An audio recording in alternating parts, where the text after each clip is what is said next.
All right, so also prepared a presentation just to get into a little bit more specifics about the proposed fee that is not covered in the code. So a little bit of history. Stormwater is something that we've been looking at for a long time. Most recently, the water system started looking at stormwater services and how we charge for stormwater beginning in 2020.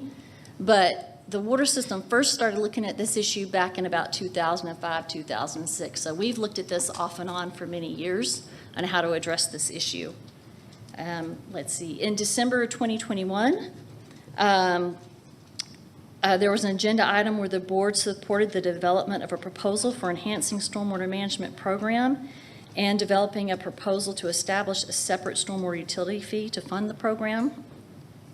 After that, there were various presentations to the board and several public meetings to talk about our results. And then in March of 2024, the water system brought forth a proposal for code amendments to establish a stormwater fee based on impervious surface, and then to amend the code appropriately. That those code amendments were then tabled. And then the water system brought back another agenda item in July of 2024 where those amendments were then tabled indefinitely. So the water system is now bringing back a proposal to change the way that we charge for stormwater services. There are some revisions to the previous proposal. So I'll go through a little bit of background before I get into what's changing in case there are people that may be watching this that don't know some of the history, so I didn't want to just jump into just the changes. So why change the way that we are charging for stormwater? Well, we can't determine the exact stormwater revenue with the current fee structure.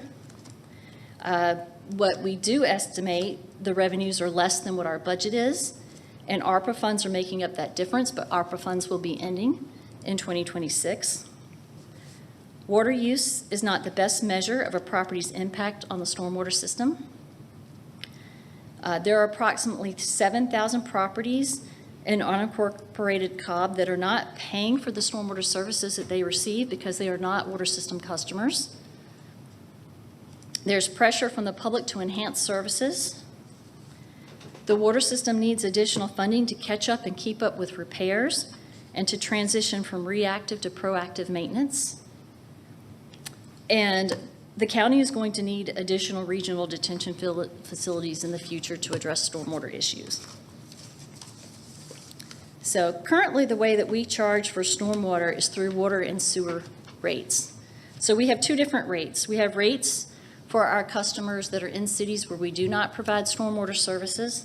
And then we have higher rates for our customers that are in unincorporated Cobb in the city of Mableton, because we're contracted with the city of Mableton to provide stormwater services to them. So customers pay for stormwater based on the amount of water and sewer that they use.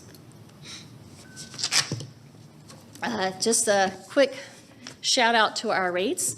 We have the lowest rates of counties in the metro area. Our rates are very competitive, and especially when you consider looking at this rates, our rates are lower than other counties, and only us in City of Atlanta fund stormwater projects out of their water and sewer rates. Nobody else does that. So a couple of examples of how stormwater rates are calculated and why it's not the best way to charge for stormwater. If you have a residential customer that uses 3,000 gallons of water and they're on sewer, they're currently paying $1.32 a month for stormwater. But if they're on septic, so they're not paying the sewer charges, then they're only paying 48 cents. And that cost goes up. The more water you use, the more you pay. So a residential property that may be watering in the summer and uses 10,000 gallons, if they're on sewer, they would be paying $4.89 for stormwater. If they're on septic, they would be paying $2.09. And then similar for commercial, they have different rates, but they also is the same thing, that they're paying more the more water that they use. So next slide, this is an example, just to kind of give you a visual of the the median residential property in Cobb County is 3,700 square feet of impervious surface. So that's in the middle of all of our residential properties. So the typical middle home that uses 5,000 gallons of water and is on sewer is paying $2.34 a month for stormwater. A drugstore that is 55,000 square feet of impervious and only uses 3,000 gallons of water and is on sewer only pays $1.56 a month for stormwater.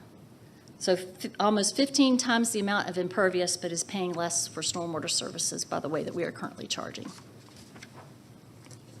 So, as I said, we don't know the exact amount we charge for stormwater with it being rolled into our rates the way it is, partly because our residential water rates are on a tiered rate structure, and you pay a little bit different for each tier. So when we take in the revenue, we don't take in like how much revenue we charge from each tier, we just take in how much we charge for water. And previously, we also, the way we booked our water revenue, we booked the base charge with the water revenue, so it made it hard to account for how much was base charge and how much was actually water.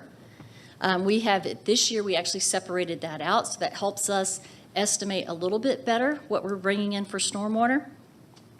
And a rough estimate is that we currently are bringing in $7.5 million for stormwater. But our current budget is $9.2 million. So I don't think that we're actually bringing in as much revenue the way we are charging today as what our budget is.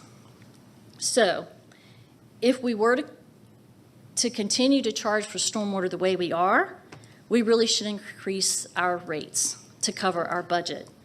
And so if we increased our rates, the typical home uses 5,000 gallons, we would need to increase the rate to what they're paying $2.34 now, they would be paying $2.93 through their rates to get the budget that we need, just for today. So I'll get into a little bit later, but we are proposing that we actually increase our budget to meet the demands that we feel like that we're not keeping up with today. So if we were to increase our budget to $17 million, that typical residential property would then need to pay $5.37 a month. So we also would increase the commercial rates as well, but commercials, there's not like a typical commercial property, so I didn't provide an example in this. But just an example of how much we really need to increase the water and sewer rates if we're going to continue to fund stormwater through water and sewer. So eliminating the transfer to the general fund would provide little additional funding for stormwater services. So a little bit of a history of the transfer to the general fund from water and sewer revenue. The transfer started back in 1998 at 5%. At 2003, it was up to 10%, which is the max that's allowed by our bond covenants. 2012 to 2016, it was reduced to 6%. 2017, it went back to 10%. 2020 to 2026, it's been reduced to 4%. So our FY26 budget transfer amount is about $11.3 million, but less than $300,000 of that is from stormwater revenue. So if we eliminated transferring water and sewer revenue, the small portion of that water and sewer revenue that we estimate is from stormwater is only about $300,000. So we really, if we eliminated the transfer, we shouldn't take water and sewer revenue and move it for stormwater projects.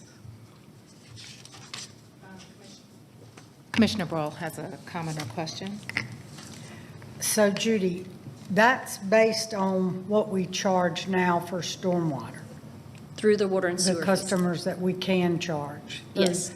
But through this, with the flat $475 for residential, and then you're going to calculate impervious for commercial, correct? Yes.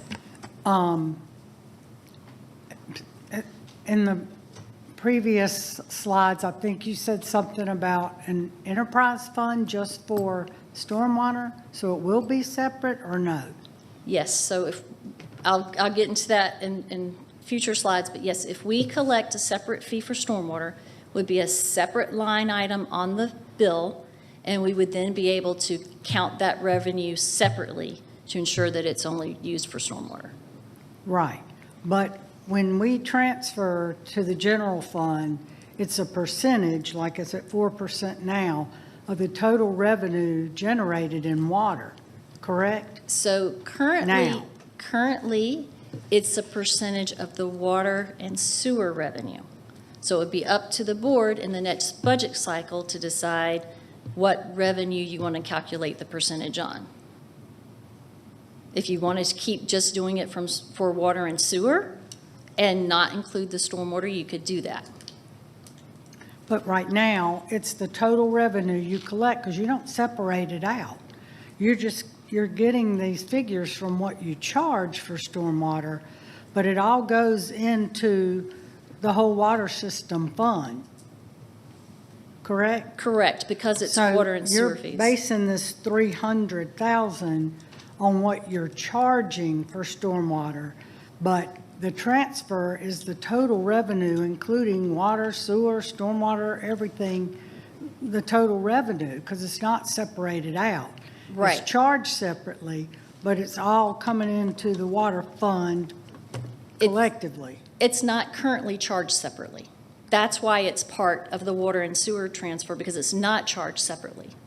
If we create a separate stormwater fee as a separate charge on the bill, we then can track that revenue separately, and then it would be up to the board to decide what all the revenue is that's included in the transfer. The board gets to decide that. If the board just wants to continue transferring water and sewer and not include the stormwater, now that we would have a separate fee and the stormwater would be pulled out, the board could choose to do that. Okay, but my point is, right now, the water transfer is a total revenue of what is in the water fund.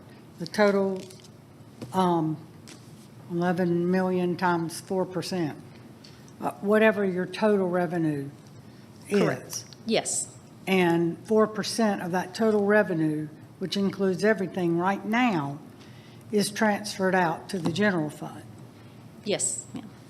So I see what you're saying, that based on, I'm not necessarily what we charge, but who we can charge is that 300,000 that it would impact, that could be taken out. In other words, and I know that's not going to cover it, but I've been fighting this water transfer for 15 years, and I know it's legal, and I know it's been done since 1998, but to me, it's not right to generate fees in water and transfer them out. So I appreciate the support to reduce it incrementally, like the plan was. And like you said, in 2016, when we rolled back the millage to match the increase in the digest, we had a shortfall the following year, and in 17, it went back up to 10. We started all over. And I thank you, Madam Chair, for helping with the budget to decrease it incrementally since you've been chair. And we're almost there. So I want to keep going. Certainly. So I want to make sure I'm clear on this, because I agree with what Commissioner Burrow just said, but I'm reading the slide as you articulating that even if that, not saying we shouldn't get there, but even if that were zero, the impact to stormwater is negligible. You're showing that even if we did no transfer, it's still not a significant amount of money that goes back to stormwater. Correct. So this 11 million, if you got all of that back, out of that 11.3 million, only 300,000 would go to stormwater infrastructure. Correct. Okay. Yes.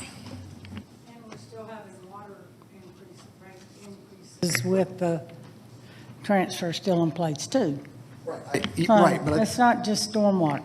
no, I know, but I think the purpose of the slide is to just articulate that out of that transfer, if we didn't do anything and she still got all this $11.3 million into the water budget, only 300,000 of that would go toward stormwater infrastructure. That's what. Okay. We'll debate this. Well, no, it's I don't know. and I'm not debating whether or not we should do the. I'm just trying to make sure we're clear on what the slide is articulating. That's all I'm saying. So we agree on the impact. What I'm saying is that the 300,000 is not a matter of degree tied to the water transfer. It's simply, if the transfer was zero, she would get $11.3 million back into be able to use for water. The water system would still have that $11.3 million. Out of that 11.3, $300,000 of that would be the only thing going towards stormwater in the current state. That's what the slide is articulating to me. Yes, sir. Okay. Okay. I see where y'all are going, but that is based on the customers that we can charge for stormwater. Based on the unincorporated Cobb, you can't charge the cities that do their own, right? Correct. So, if it's, until it's separated out like what you're proposing and charged and that money stays in stormwater, you don't know. You don't know. And even if that 11 million went all to the water and sewer, why do we keep having increases in water and sewer? If we didn't transfer it out, we could keep it there. I'm just saying. Okay, let's move on because we're beating a dead horse here. Commissioner Gamble. I'm sorry, I didn't see your mic. So, not to debate or deliver this right now, but from the legal department, can you give us a legal response as far as this $11.3 million transfer?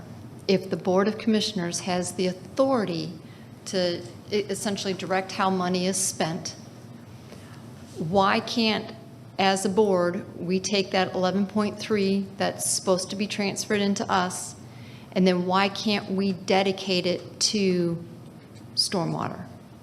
Again, we don't have to debate that right now, but if you guys want to give us a legal response. It's not debatable, there's a clear answer. Yeah, you could, it would be for the water, however, they would prioritize to be able to use the money. It isn't a legal question, it would be ultimately a budgeting question of where they need the money to go. The analysis, as I understand, that the director has put together is articulated by Commissioner Allen, which is the estimate, even if you eliminated the withdrawal, really only about 300,000 of that would be impacted by stormwater utility. You could up her budget if you wanted to even more and say all of it has to be good. You know, if you had the ability to be able to do it, she's creating a mechanism for you to be able to get the money to actually be able to up her budget so that she can address these issues. So let me address it. Yes, please. Thank Okay, you. so the issue is that we have some customers that we don't provide stormwater services to. The entire city of Kennesaw, entire city of Ackworth, the entire city of Powder Springs. If we take water and sewer revenue and use it for stormwater, we are either using some of the money that they paid us for stormwater, and we're not providing that to them, or they could argue that we in essence have lowered our rates for water and sewer for our customers, and theirs are paying higher, and our agreements with them say that we have to charge them the same amount as we charge our customers for water and sewer. So that's why we can't do that. Okay. Thank you. Chairwoman, just one comment too, to kind of address something that Commissioner Burrow brought up, and that was, could we just keep the rate the same and not continue to, increase the water rate? We have to understand too that we buy some of our water from the Water Authority. And each year, right, the Water Authority increases their cost to us for the purchase of that water. So Judy, you might want to just share that. So whether we raise the rates or not, at the county level, we are paying more for that water. So I just wanted to bring that to your attention too. Yes. So even if we eliminated the transfer, we would still need to increase our rates because number one, our expenses keep going up. One of our primary expenses is the cost to purchase water. But we also need to fund capital projects, construction projects that are coming up, and we currently don't have enough money to fund some very large projects that we have coming up in the next couple of years. Even if we eliminated the transfer, we still wouldn't have enough money. Okay, next slide. So the water system's proposed option is a fee based on impervious surface. There are more than 60 stormwater utilities in Georgia that charge a fee based on impervious area, including Ackworth, Austell, Powder Springs, and Smyrna. Impervious surfaces are hardened surfaces such as driveways, sidewalks, roofs, etc. When a fee is charged this way, it's charged to all properties, residential, commercial, schools, churches, governmental, every property. It creates a dedicated funding for stormwater management, and it ensures that stormwater revenue is not being used for water and sewer projects, and water and sewer revenue is not being used for stormwater projects. So we are proposing a flat residential fee of $4.75 a month, and then a commercial fee that's calculated based on the prorated comparison to the typical home. So it would be calculated based on what's called an equivalent residential unit. So that is the median impervious surface for our residential properties, which is 3,700 square feet. So to calculate it, you take the area of impervious surface on a commercial property or anything that's non-residential, you divide it by that 3,700, and then you multiply it times the 475 or whatever that residential rate is to get the commercial's prorated share or prorated fee. So how did we come up with 475? So this is a table that has been presented before.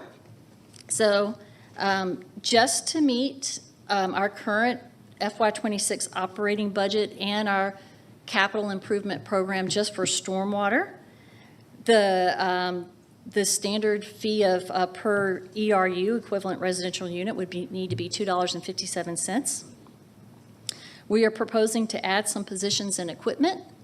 So we currently don't have any maintenance crews in stormwater. We have that in water and sewer, but in stormwater we contract all of our maintenance out. There are some repairs that need to be done that are small repairs, and it's hard to get a contractor to go out there because it's minimum repair, so it's a lot for them to roll a crew out there. So having a crew of our own could help us to address some of the smaller repairs. Also, we need additional positions to do more inspections of private stormwater infrastructure to make sure that it's compliant, and we need more staff to get more projects out the door. So adding $1.1 million for that would be increase the fee 30 cents to $2.87. The next line item is additional funding for contracted pipe repairs on residential property. So we currently have about 100 work orders backed up for pipe repairs on residential property. We are not able to keep up with the funding that we have for these repairs. We have residential properties that have had sinkholes that they've been waiting to get repaired for 5 years or more. It's hard for our staff. Obviously, it's very hard for the homeowner to have a sinkhole in their property that they're waiting years and years and years to be repaired. But it complicates us even getting the work done because we spend a lot of time having to keep going back to that property, and they say it's getting worse, come out and look at it, and we go out and look at it, and we go, yep, it's getting worse, it's on the list. And then they call us the next 6 months and say, it's getting worse, please come out and look at it. So we're spending a lot of time and staff to look at things over and over and over again because we just don't have the money to get caught up and get them done. So adding additional money to help us get caught up with those repairs and stay caught up would help. So the next line item is to fund some additional open channel maintenance a short distance downstream of a county pipe, and to provide limited riprap for residential property owners. These are new services. These are some things that some other jurisdictions do that we don't currently do. So these are things that would help current residential property owners with open channel maintenance that currently is completely on them. So it's not going to fix everything for them, but it's a little bit more than what we're doing today. The next item is to increase lake storage volume purchase price. We have a program where private lake owners, private dam owners, if they need to repair their dam but don't have enough money to do that, where we will pay them money if they will lower the permanent pool level in that lake to provide additional storage when it rains. We'll purchase that from them, and then they can use that money to repair their dam. We have not increased what we pay per cubic foot, I think, since we implemented that, probably in the mid-2000s. So obviously costs have gone up. We would like to be able to increase what we're paying for that. Next item is additional funding for existing water system detention ponds. So these are detention ponds in subdivisions. Again, we have a lot of backlogged work orders that we haven't gotten up to. We are not mowing these ponds the way that we should. So we need additional fundings to be able to mow these ponds, not every month, but certainly on a regular maintenance schedule than we are getting that done today. Next line item is funding for future regional projects. We have 2 regional detention ponds in Cobb County. They're both in the the Noonday Basin in the north part of the county.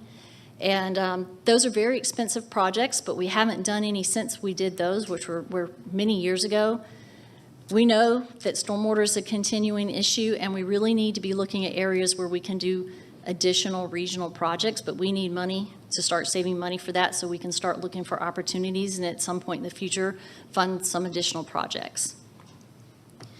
And then the last line item, this is new from the last proposal, but is to fund a portion of stormwater pipe repairs in the Cobb right-of-way. So currently Cobb DOT is responsible for all the stormwater maintenance and repairs in the road right-of-way. They fund that out of SPLOST, but they run out of money before the end of the SPLOST. They currently don't have enough money to keep up with those. So this would provide additional funding to be able to help them get caught up on their repairs and stay caught up on their repairs as well. So if you add all those items together, that's how we get to the 475. So that explains what additional services, what additional funding would provide, like what services the additional funding would provide to get us to the 475. So if we implement a separate fee, then we would also reduce the water and sewer fee. As I mentioned, we have a higher rate for the properties that we provide stormwater services. We would no longer need that higher rate. So this slide is just an example of what a residential property owner's new bill would look like. The bill on the left is what the bill would look like with the rates that will be in effect January 2026. And then the one on the right would be it with the stormwater fee. So you'd have an additional line item for stormwater, but you would reduce your water and sewer rates.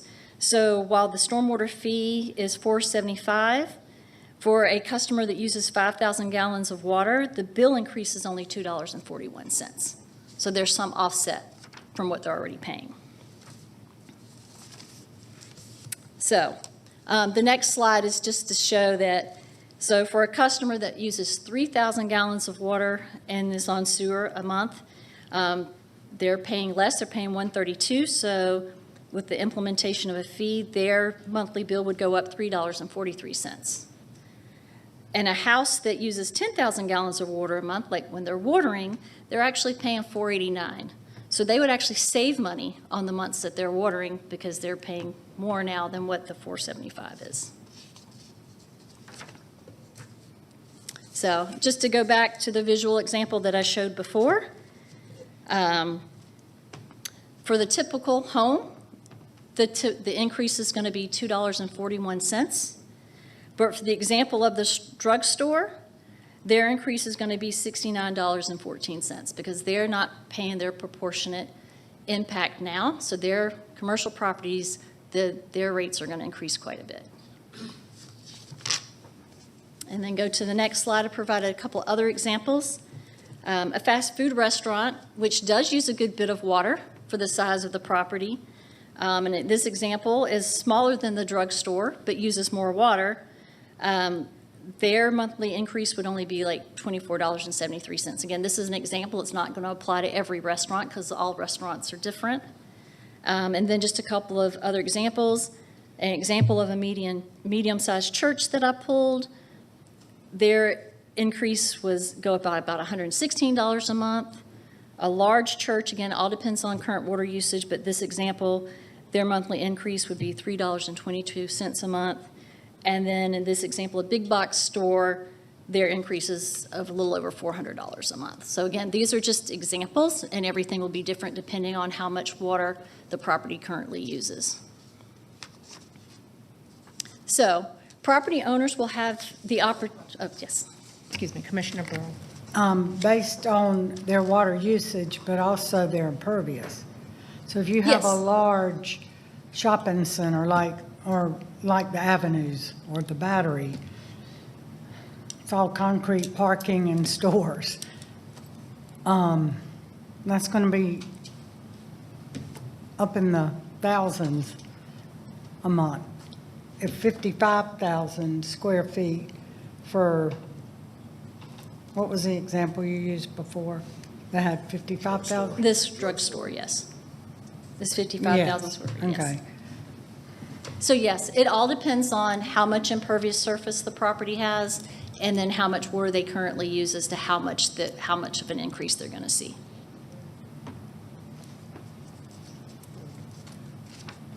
Judy, Right, yes. but they'll also have the credit manual to be able to apply. If they're managing their water in a certain way, then they'll be credited. So there are opportunities to reduce the fee, which is, you're leading me right into the next slide, so that's perfect. So there are some opportunities for property owners to reduce their fee through what we have as a credit manual. So the items we currently have listed, for the majority of properties, the maximum total reduction that would be available would be 40%. There's one instance I'll get to where it would bump it up to 50%. But credit, so properties would get a credit for maintaining the stormwater detention facilities, meeting current standards. And that category has like up to 40%, but there's several different standards that have to be met. So they might get 10%, they might get 20%, they might get 30%, they might get 40%. It all depends on their current detention facility and what standards it currently meets. The next bullet is a credit for exceeding the stormwater standard. So if a property is exceeding the county's and the Georgia Stormwater Management Manual's standards, so both, they could qualify for an extra 10%. So in this case, they would get all of the credit. They would have to earn all the credit for the first bullet. And then if they went above and beyond that, they could get up to an additional 10% for 50%. Another thing a property can do to apply for credit is to show that they're maintaining their septic tank. Next one is impervious surface reduction. So if a property owner goes in and actually reduces the amount of impervious surface on their property, they're going to get a fee reduction because it's going to change their calculation. But in addition to that, we're proposing a short-term, like additional reduction to give them incentive above and beyond just reducing their fee. We do not have residential units eligible for this at this time because we are now charging all residential properties one flat fee. So if you have a residential property that has a lot of impervious and they reduce it a little bit, they still have more than somebody that's already paying $475. So it's kind of hard to say we're going to give you a credit when you still have more than other properties that are paying the same thing. The next one is National Pollution Discharge Eliminating System, Industrial Stormwater General Permit Compliance. So industrial facilities that are following their states, they actually have industrial permits, actually facilities, some have a permit with the state, but the state requires us to enforce their permit. So we have to do inspections. We have to make sure that they enforce their permit. So this is compliance with their state permit, but we're kind of the enforcer. Next slide. Next credit is low impact parcel.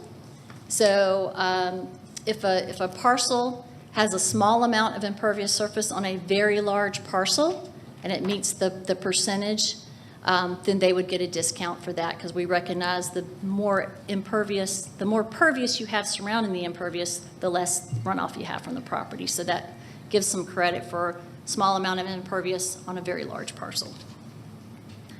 Next bullet is watershed improvement project. So we have some current projects with the Corps of Engineers in the northwest part of the county where we're trying to work with them to do some stream bank restorations and some other things to improve stream systems. And so for that project, or for like any future projects where we're trying to go in and we're trying to improve stream quality or restore a stream bank, if a property owner will grant us easements for that and help us with that, then they would get a credit for helping us with the access to do that project. Instead of us having to pay for the easement, they granted the easement. There's also credit for watershed stewardship. So people who will go out and participate in our stream cleanups and other things that we do around the county that we use volunteers to do to improve water quality, they get a credit for that. And then watershed education, people who will come to some of our education programs. So if you come to some of our public things where we talk about septic tank maintenance, where we talk about how to maintain stormwater systems, then you can apply for a credit for attending those classes. And then the last one is adopt a pond. So this is one where in a residential subdivision where the water system currently owns a pond, if the HOA wants to help us with mowing that pond so that we are not having to go out as often and mow it, and they take that cost off of us and have an agreement with us to do it, then they can earn a credit for the parcels in the subdivision for helping us with that maintenance. Any questions on the credit manual? Okay. So, a summary of the proposed changes and services. Stop accepting new residential detention ponds, but would continue to maintain ponds currently owned. Start structural maintenance of open channels on residential property in the public water influence zone, and that is defined as 6 pipe diameters. So if the pipe coming off the county right-of-way is a 12-inch pipe, then we would maintain 6 feet downstream of the pipe, the actual channel itself. And then next is mentioned previously, start providing a limited amount of riprap to residential property owners with severe erosion issues. In this case, we would give the riprap, which is large stone that you put on the stream banks or the channel. If it's just a ditch, the property owner would have to place it, but at least us providing the stone helps mitigate some of their costs and lowers their costs to take care of their erosion problems. And another thing, and we are in the process currently of moving stormwater development inspections to the water system. We had some positions approved as part of our 2026 budget for us to help take over those inspections. So that's really already in our budget for this year that this would help fund. So I just want to clarify that the water system will continue to maintain the structures on residential property that we're currently maintaining. And we maintain pipes and drainage easements that are shown on the subdivision plat and located in residential subdivisions with public streets. In addition, for subdivisions that were built before pipes were shown on the plat, the water system will maintain pipes that are connected to a pipe in the right-of-way if it appears to be consistent with the construction of that time, so it's consistent with the material of the pipe in the right-of-way, and there's access to it, that somebody hasn't built something right on top of the pipe so we can't get to it, and the property owner grants us an easement. Those we bring to the board and ask the board to accept those, and then we would take over maintenance of those. If we, looking at how the pipe was built, we believe that it was put in when the subdivision was put in, even though it's not shown on the plat. So the water system, we recognize that increasing the stormwater fee is not going to solve all the county's stormwater issues, is not going to solve all the private property stormwater issues. And nobody sizes pipes to handle very large storm events, so there'll still be flooding. If we have a hurricane that comes through or extremely large rain event, we can't stop all flooding. But the additional funding does allow us to enhance our services. And before we can consider taking on any further responsibilities, we really need to get caught up with the repairs that we have outstanding today and keep up with what is our responsibility today. So a summary of the changes in the fee from the previous proposal is that we added $1.5 million per year of funding for Cobb DOT drainage repairs. We removed funding to move stormwater development inspections from ComDev to water from the list of additional services because, as I mentioned, that's already put in our budget for this year. We are proposing a flat residential rate instead of a tiered structured rate for residential. And we're proposing that the rate per equivalent residential unit be changed from $4 to $4.75. And that is impacted by changing the residential fee structure. So if you don't have tiered rates for residential with some higher rates, then the base rate has to increase, and then also adding the funding for the $1.5 million for repairs in DOT right away, that also increases the rate. Major changes in the code from the previous proposal. Did you have a question? Did I see a hand? No, I was, Oh, okay. sorry. So- Major changes in code from the previous proposal related to the fee. Swimming pools removed from the definition of impervious. We added a fee exemption for any property that contains or infiltrates 100% of runoff from a 100-year storm event. We added a findings section.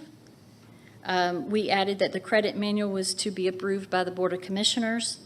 And we adjusted the fee appeals process to include going from the Water System Director to the BOC to Superior Court. Some other code changes that are not related to the fee, and the Water System would recommend that the board strongly consider these even if we don't move forward with the fee, is changing language regarding nuisances for not maintaining private pipes, and moving that to Chapter 83, where the other code nuisances are covered. And then also is no longer accepting detention ponds in new subdivisions. That's not really part of the fee. That's something that the board should consider. So I mentioned that there's a lot of other stormwater fees based on impervious throughout the state and even in Cobb County, so I wanted to share a little bit. Our proposed fee is $4.75 for a home. If you look in Cobb County, that's pretty much in the middle where everybody else is. They range in Smyrna from $3.52 to Ackworth, Austell, and Kennesaw are up to $5. And then also the $4.75 is really pretty much in the middle also of a lot of other utilities around the state. So just wanted to show that comparison of kind of how that fee compares to how others have implemented this fee. All right, so next steps. Code amendments. It requires code amendments to implement a fee based on impervious, and I went through those in the previous presentation. There'll be public hearings on the code amendments November 12th and November 20th, and then presented to the board to consider for approval on November 20th. There will be a separate Board of Commissioners agenda item on the 20th to actually set the rate. The rate's not listed in the code, so there would be another agenda item to establish what the rate is. If the fee approved, the water system is proposing to implement it June 1st, 2026. Because we put this project on pause, there's still some things that we need to do to get this in our billing system. And also, at the same time, we would ask the board to reduce the rates. We would basically eliminate the rates for Mableton and unincorporated, and then we would just have one list of rates for water and sewer for all of our customers. So also wanted to mention that we have a website, cobbcounty.gov/stormwater funding, where we have a lot of information about the fee, and we also have links to the code and links to the credit manual, the full credit manual. All righty. Judy, thank you for a very robust presentation of code amendments that your department is putting forward. Commissioners, do you have any questions for Judy at this time? All right, well. I don't okay. have any questions, but just a comment to thank you. I know this has been kind of a long time coming, and just going back and taking feedback from the community last year and feedback from the commissioners and making the appropriate adjustments. So thank you. You're welcome. Ditto. Any other comments? All right, thank you again. Thank you all for being a part of this meeting, and thank you to all of our presenters. We do have a Board of Commissioners regular meeting this evening at 7 p.m. Please feel free to join us at that time. This work session is now adjourned. Thank you.